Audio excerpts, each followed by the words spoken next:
Welcome, everyone.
Will be featured on our website.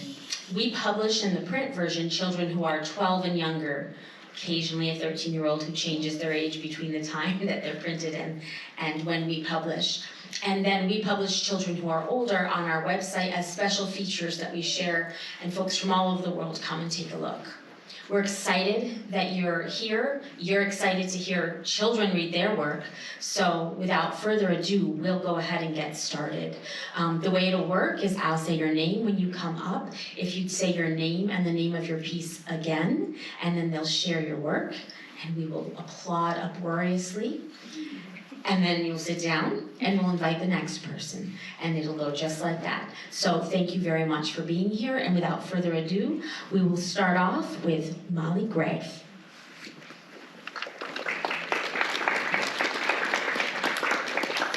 Hi everyone, I am the student representative on the board of directors for Skribblers, and my poem today is The Rules of Pencils. I present to you the rules of pencils.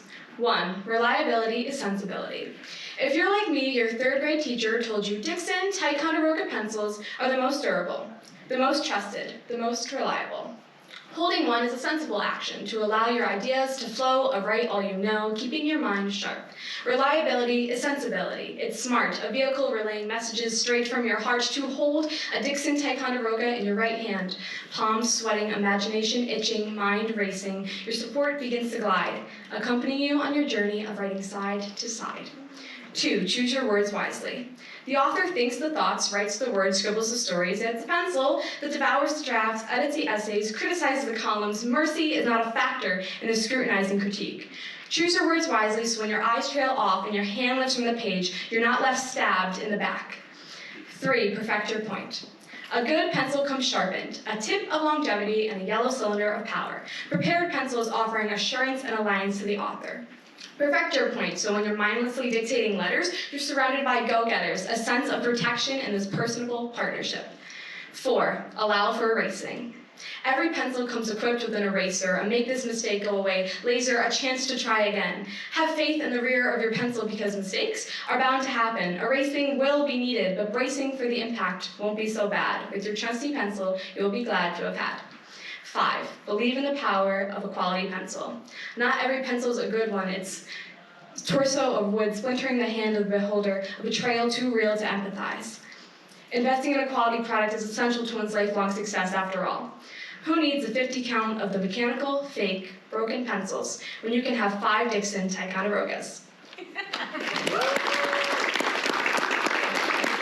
Thank you so much, Molly. And I was remiss. Yes, Molly is our student board member, and we've been really excited to see Molly. She's been a Skribbler since she was 7.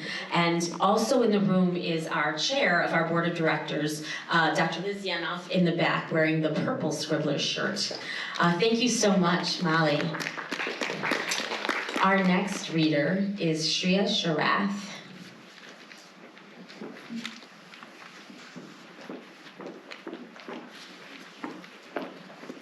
Do you want this or the podium? Podium.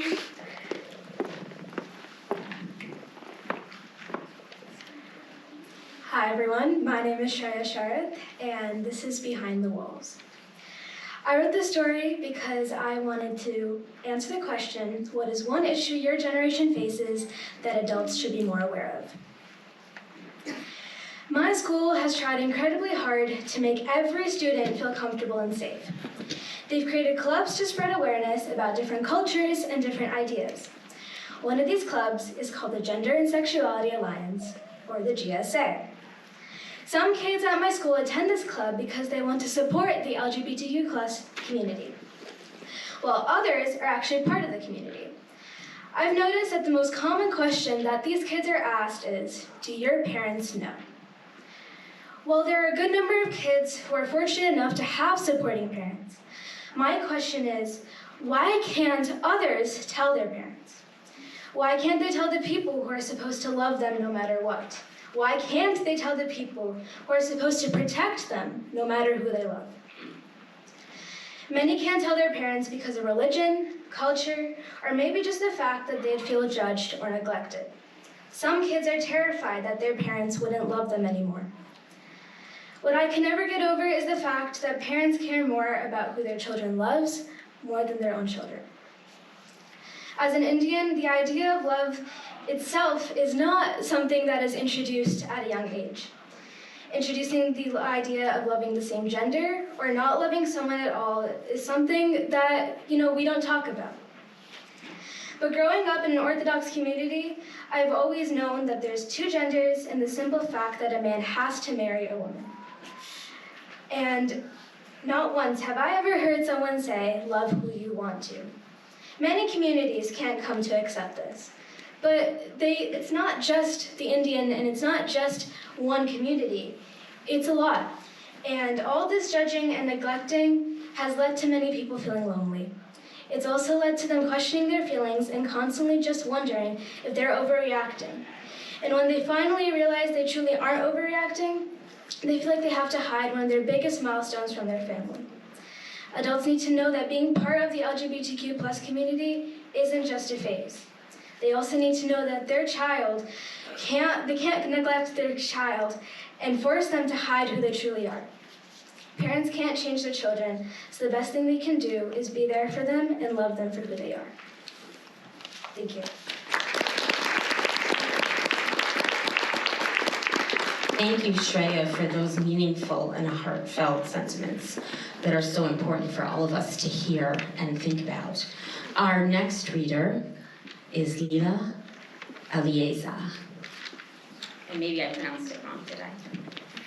Yeah, you'll fix it when you say it. You want this one? Hi, I'm Lila Alieza, and I wrote a free verse poem named Sunrise. During the day, kids play in the sand and splash in the water. Then the sun goes down, and in the morning the sun starts to rise. At the bay, baby turtle eggs hatch as the kids and adults at the boardwalk watch this amazing view. Thank you.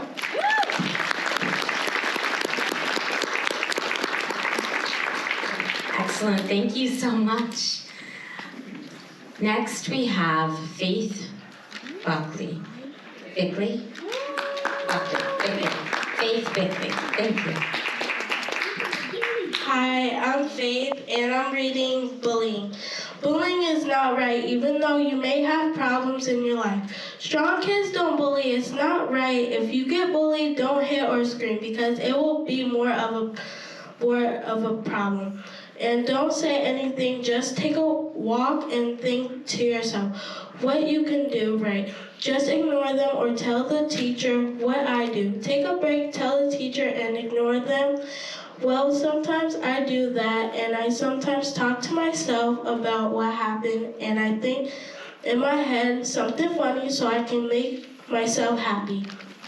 And my friends make me laugh when I'm angry, sad, and when I'm in a bad mood. I was bullied, and I still get bullied.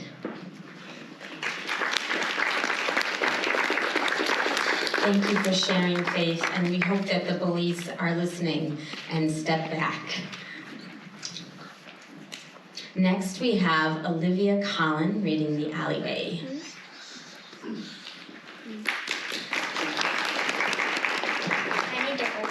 can sit if you want to. Take your time.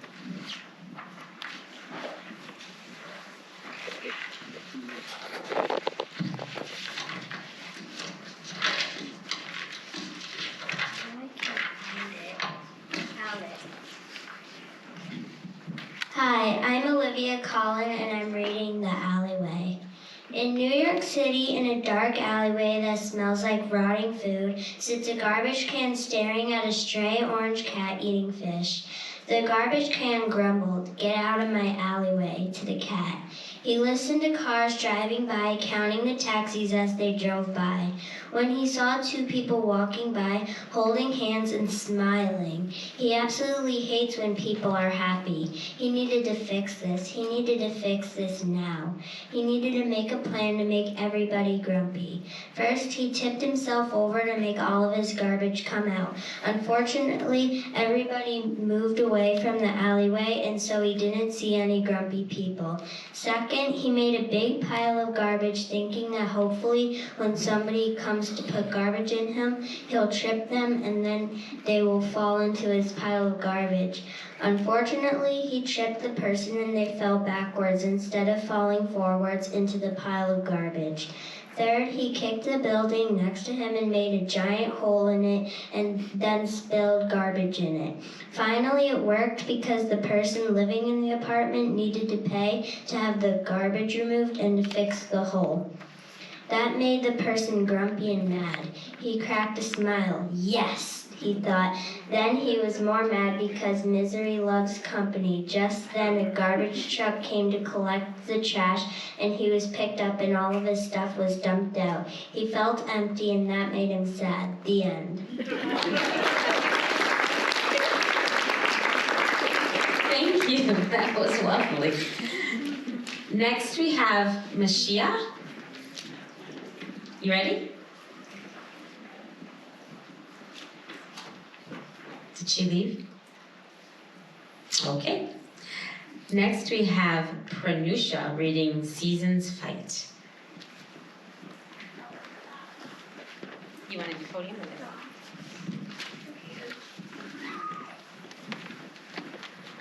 Hi everyone, I'm Pranusha Panapotla and I'm 12 years old.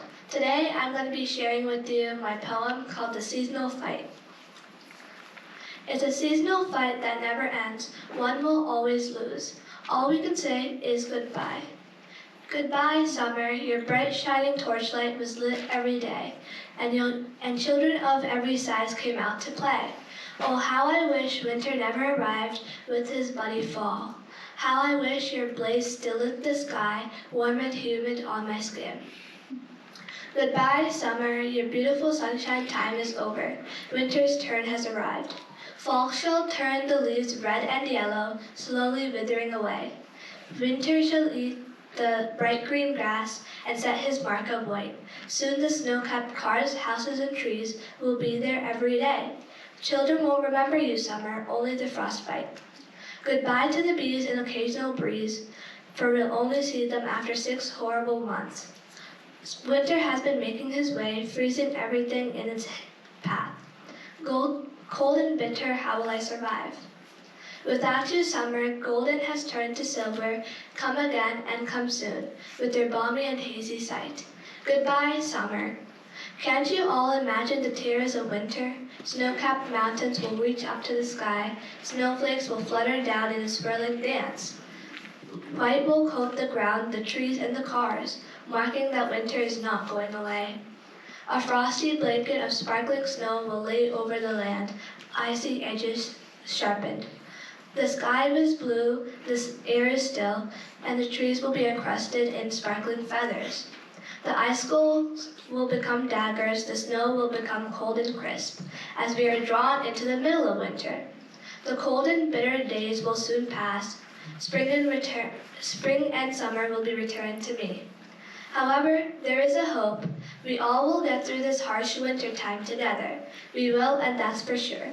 It may be slow, but it will pass. We will all return to the blooming flowers and the scorching sun soon. We will, and that's for sure. We will all return to the sun to appreciate the bright green grass. I'll never miss winter, will you? Summer is the best. I can't wait for the rest. Thank you. That's perfect today when we're all looking out and wishing it was 90. At least I am. Thank you. Next we have Mason Cole.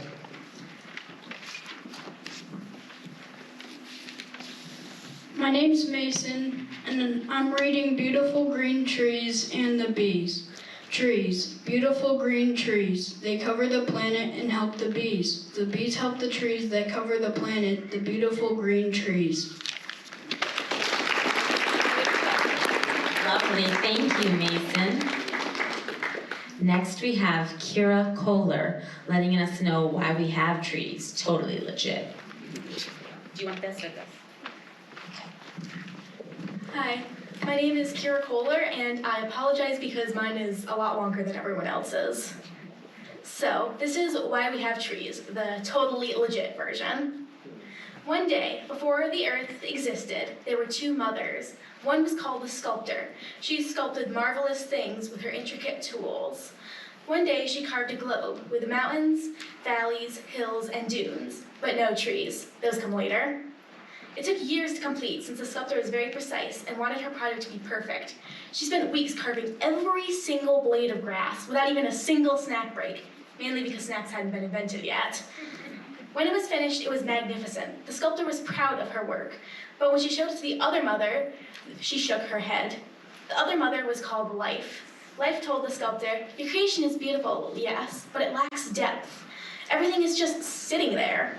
Here, let me try something." Life waved her hand, and a breeze passed over the lands. It gave life to the planet. Rivers started flowing, grass reached up towards the sky, and the wind stirred the plants. "There," Life proclaimed, "now it is perfect." But this time, it was the sculptor who shook her head. "No, it's still missing something. What good is such beauty if there's only us to admire it?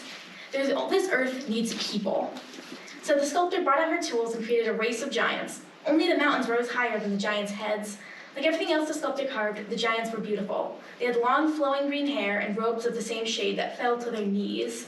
Their earthy skin was covered with grooves and patterns, and their countless arms were delicately carved. Both mothers were satisfied with the giants, and Life breathed her magic into them. The giants spread out across the surface of the globe. At first, the mothers were elated to see them walking around, but then Life realized something. The giants kept blundering into each other and tripping over rocks and hills.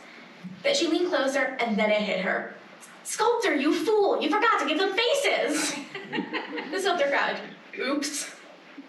What are you gonna do about it?" "I don't know, I can't fix it now that they're alive." "Well, make more." "I don't have enough materials for that."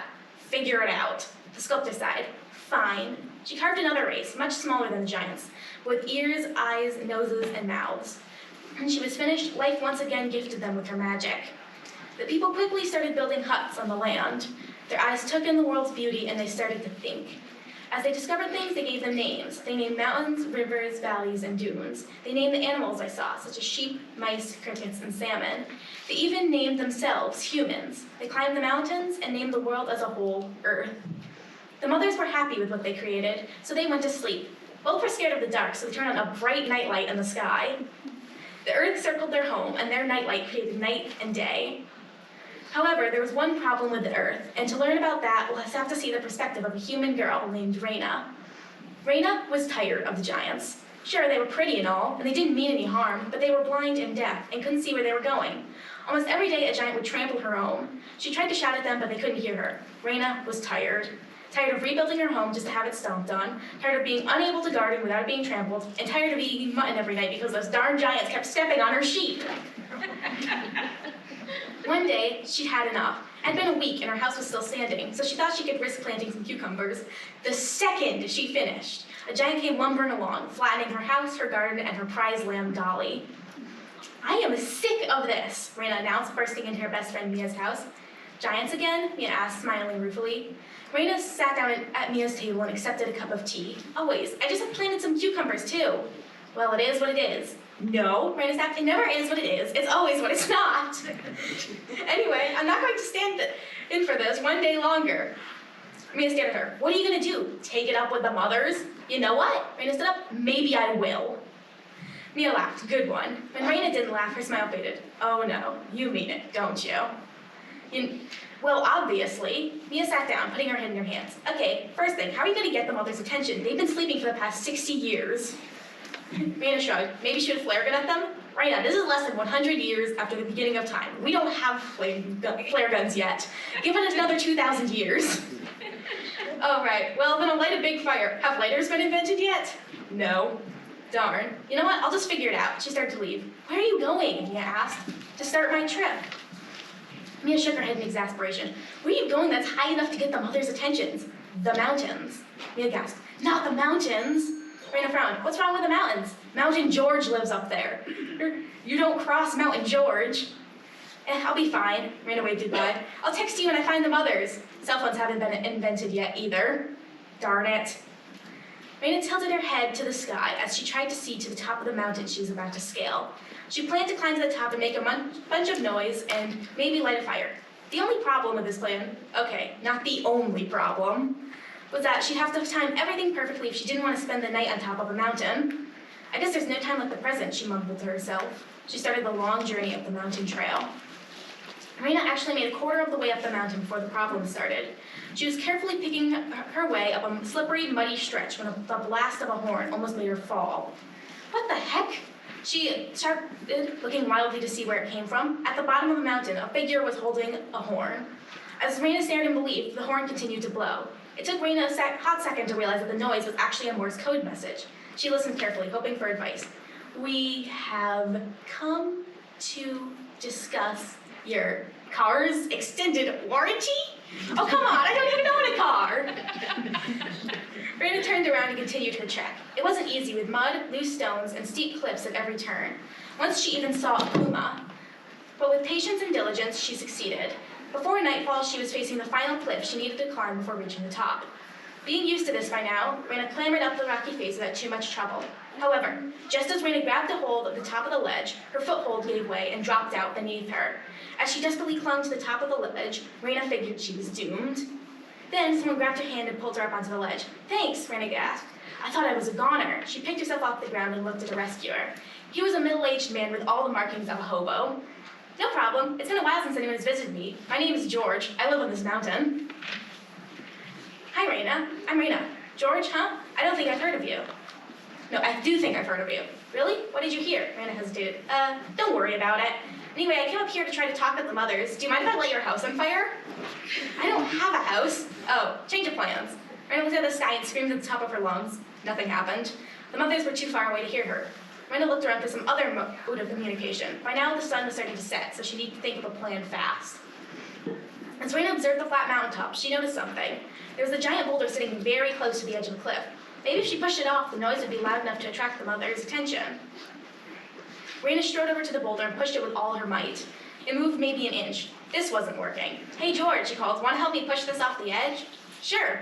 George walked over and helped her. With the two of them working together, the boulder rolled closer and closer to the rocky ledge. With one final heave, Raina and George shoved the rock off the cliff. Crash! The boulder hit the ground with a tremendous sound. Raina's ears were ringing so loudly that she didn't hear George behind her until he pushed her off the cliff. Raina caught herself by the tips of her fingers. What was that for, George? George laughed maniacally. Plot twist, I was evil the whole time. Then why did you help me into the ledge the first time? You could have just let me fall then. George considered it for a moment. You're right. Well, it's just that I was evil, not smart. Now, prepare to fall back down the mountain. Before George had any time to gloat, however, he turned into a stone statue. What on earth? Raina scrambled out to the mountaintop. Before her were two women. Who are you? She asked. We are the mothers, the first one explained. We were woken from our slumber by the sound of a rock falling. We took on these forms to come check it out. Thank goodness, Raina said. I wanted to talk with you. What seems to be the problem? The second one asked. These giants you created keep stomping at our homes. We can't get anything done. The second one gasped. Really? Well, in that case, they'll have to go. It's a shame. I like them. They're very beautiful. Raina had an idea. What if you do them what you did to George? Then they won't be a nuisance, but we can still admire them. Good idea, the first mother cried. She waved a hand, and every giant on the land stopped dead in their tracks. Their skin hardened into bark, and plants grew in their hair. Their many limbs became home for birds and squirrels, and they provided shade in the summer. Many years later, humans gave them the name of trees, and it stuck. And that is the very true, 100% accurate story of how we got trees.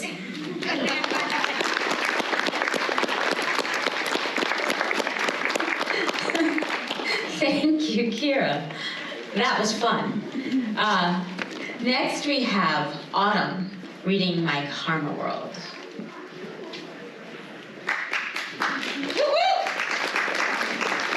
You want this?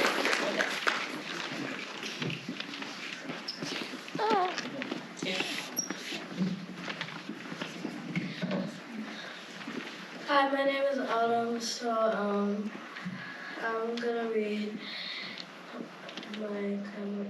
my karma. I was turning 7 years old in second grade. I was excited for my birthday. It was November 10th. And I saw my own creation come to life. I was so happy that there was a new show about a black girl named Kamala. I ran upstairs to my mom's room and told her I wanted a Karma-themed birthday instead of Hello Kitty. My mom asked, what did Karma look like? I found a picture of Karma on my iPad. I showed it to my mom. My mom was amazed and happy to see a black girl on Netflix. On my birthday, my entire family came to my Karma-themed birthday party. I was so happy. My mom's friend came up to my room and gave us a little surprise songs. Nice.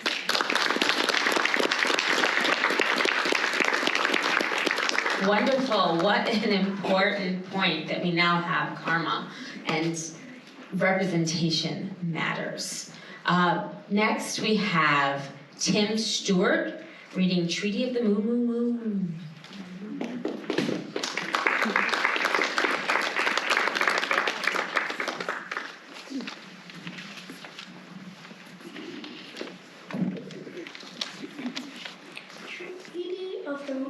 Treaty of the Moo Moo Moo by Timothy Stewart. It was a clear September night with a full moon hanging overhead, and Brian was walking home from his first secret survival club meeting. But little did he know that the dirt trail back to his house had been grown over with a strange plant, and a new path had been made. There's a strange scent coming from the rounded, ghostly white leaves off the weeds on the old path. Brian unknowingly followed the new trail, and soon he found himself deep in the woods. At first, he was confused, but then he came to the conclusion that he had not seen the trail back to his house, which probably was one trail and a fork in the road. But then he remembered that the road back to his house didn't have any forks. Now he was very confused. Just then he heard a twig snap. Then he heard some leaves rustle. It's probably just a chipmunk, he told himself. Suddenly, two adult-sized creatures leapt out of the shadows.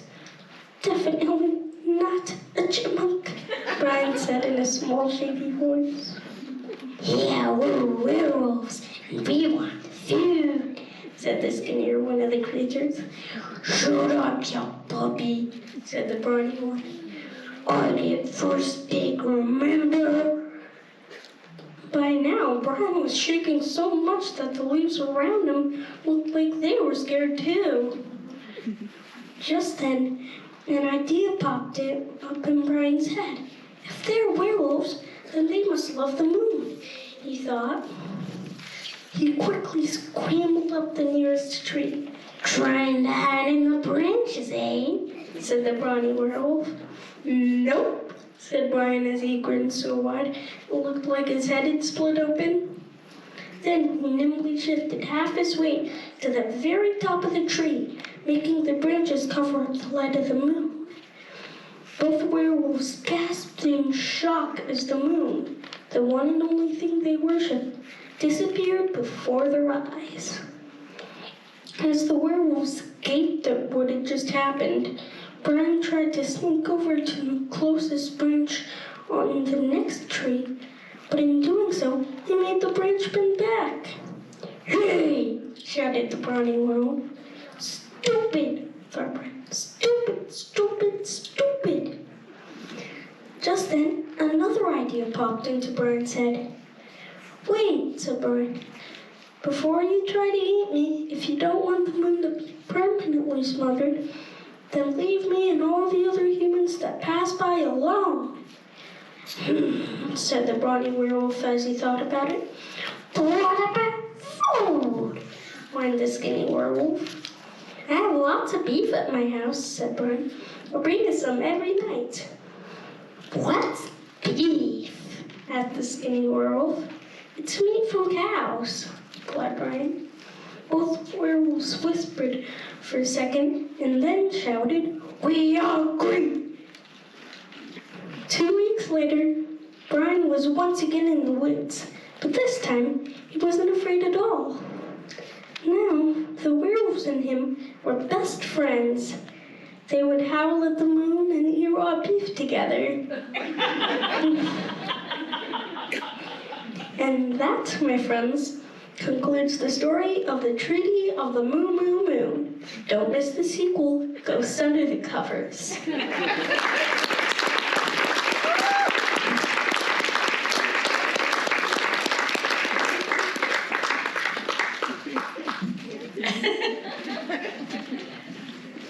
Thank you, Tim. That was great. Next we have Ilia Munoz reading The Four Dogs. All right.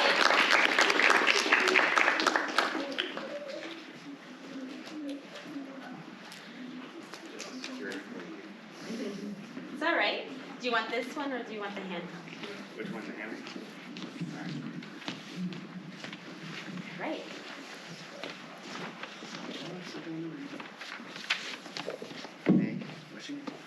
My name is Aaliyah Mendes. My story's called The Four Dogs. Once there were four brown Labrador puppies.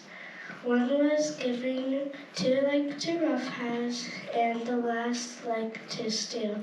His name was Jack, Max, Mac, and Lax. When it was night, only 3 dogs were sleeping. Lax was out sneaking. He was stealing as a dog's bone. When he got back, Jack, Mac, and Max were awake and they were mad. "I thought you were going for a walk, said Mac. "I'm sorry," said Lax, smirking. "Okay," said Mac. "Don't do it anymore," said Max. The next night, none of the dogs were asleep, and Lax was out again. Mac, Jack, and Max followed Lax to make sure he wasn't getting into trouble. "He's stealing again," whispered Mac. We know," said Max and Jack, as Lax stole from a hot dog stand. Lax heard the whispering. As Lax turned around, he got scared and asked, "Are you guys stalking me?" "No," said Mac and Jack. "Basically we are," said Max. "You are stealing again, even though you said you wouldn't do it again," said Jack. Max, the eldest, decided to ground blacks for stealing and running. The punishment was that blacks couldn't go outside without somebody with him. Blacks was annoyed with his punishment, so he learned never to steal again.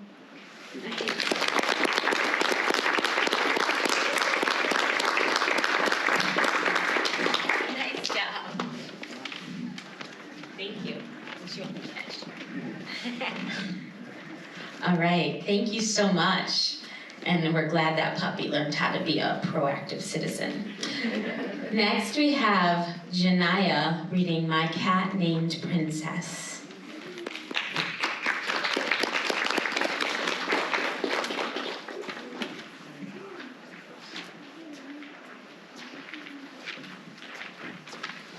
Do you want to sit?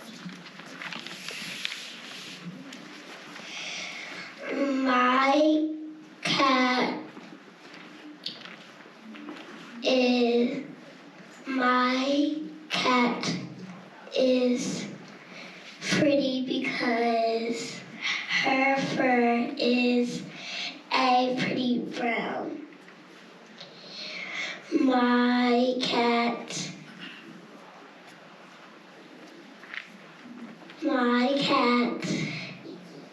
can jump up a tree. She can spin around.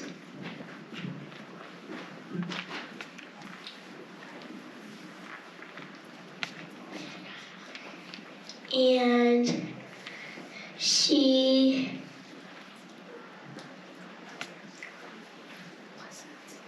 listens to me tell her what to do. She eats cat food, and she likes cat tuna.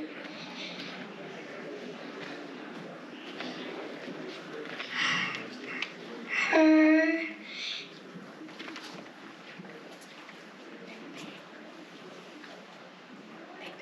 nickname is Princess Rose. Nice.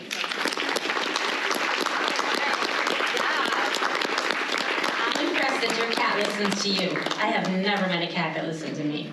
Nice job.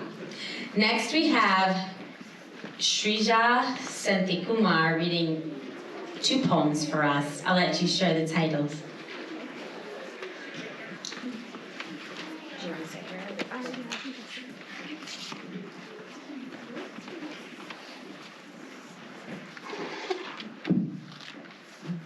My name is Shrija. My first poem is called August. It feels like, at my core, there's a cavity, a great gaping hole. Some days it aches, as if someone has taken an axe to its sides and scraped away too much space. Too much air, too many expectations, too tall a glass to ever truly fill. Some days it stretches, an empty well running deep between my bones, absence surrounded by absence. My heart is a black hole, and my chest is a vacuum. No matter how hard I try to simply just try, this emptiness has a weight to it, taking substance from nothing and pulling everything I have inside. I hold my world at arm's length, clasping all the cards too close to my chest. I am safe, but I am small. I close every open door. I have nothing to fear, nothing to risk, nothing to say. I have nowhere to go. My universe is calm, but it is monotonous. No one explained to me the difference between solitude and desolation. No one showed me the wall between peace and quiet. I thought this feeling was the one with wings, but this blankness is so heavy it bruises. This melancholy is locked with the ball and chain. There is a wasteland of open wounds beneath my skin. Will I always be picking at scars or bleeding? If I shed my shield, will I fall to pieces? There is a graveyard buried deep inside me. In trembling hands, I hold a shovel, uncovering things I can't seem to forget. pushing them back into the ground, where all the broken bits of me squirm in their sleep. This body is ugly, so I press it against earth, discard the endless thoughts, bottle the blinked-back tears, enclose the shame neatly inside a rusted coffin, and burn its right to breathe. This non-existence is static. It is stagnant. It scares me. I have been mourning the music. I want to free this tiny bird from her tarnished cage and wish for her to fly.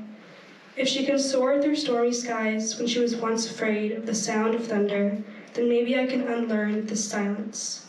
I want to unleash this quiet creature in my mind so that I can finally scream, so that one day I can finally sing.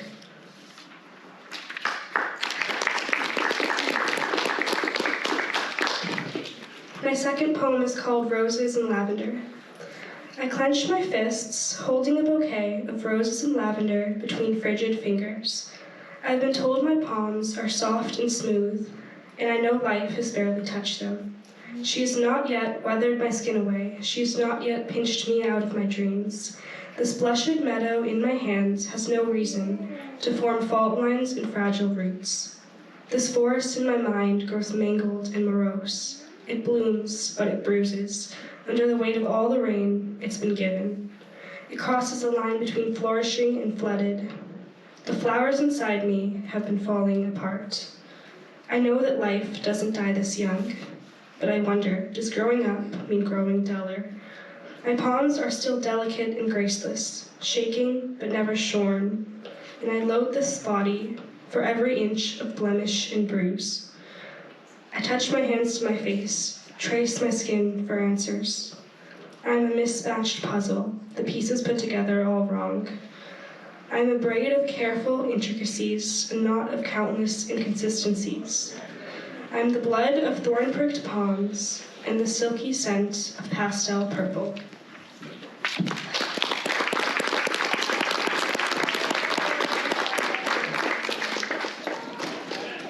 Thank you. We can't wait to hear more from this poet. Wow.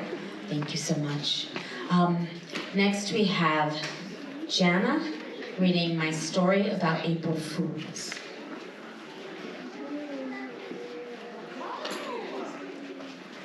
Please come.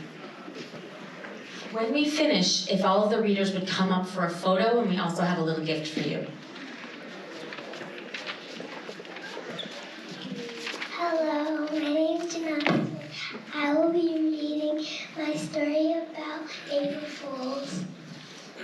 This year, I pranked my mom.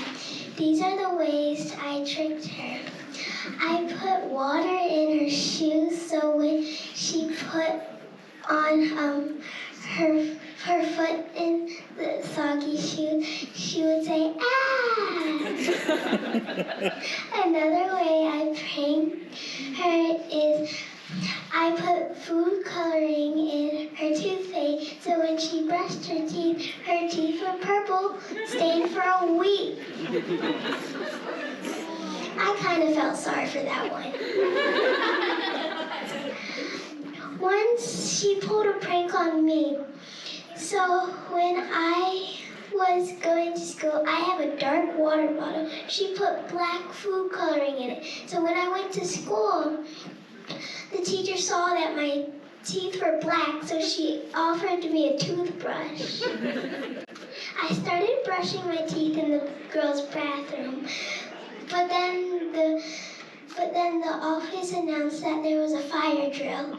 I kind of was really worried because I was still brushing my teeth.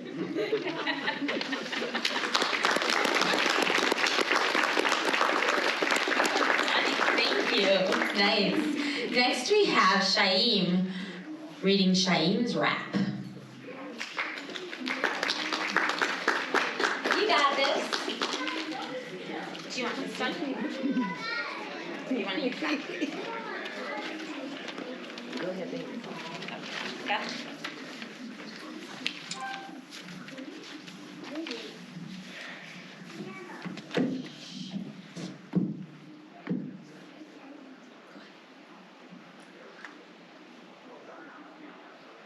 I was doing a backflip. I was doing a cartwheel into a backflip.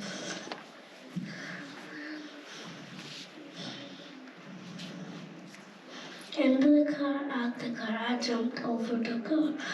I was with my mom and my daddy, my brother, my sister. Looked at me. Now I'm getting bigger. Ha ha hoo hoo. My daddy taught me how to do a backflip. I can do it myself. Look at me. I was doing good at choices. Look at me.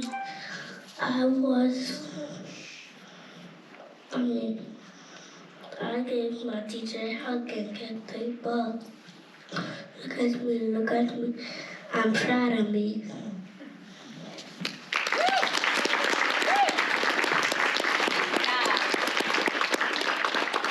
We're proud of you too.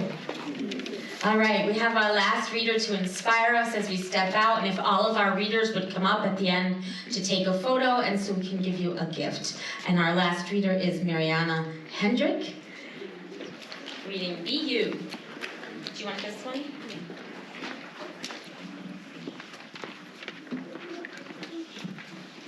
My name is Mariana Hendrick, and I am reading Be You. I see people trying so hard to be someone else, someone they're not. But here's the thing.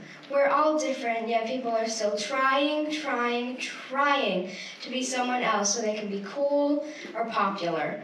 But all you have to do to be the best you can be, all you have to do is be you.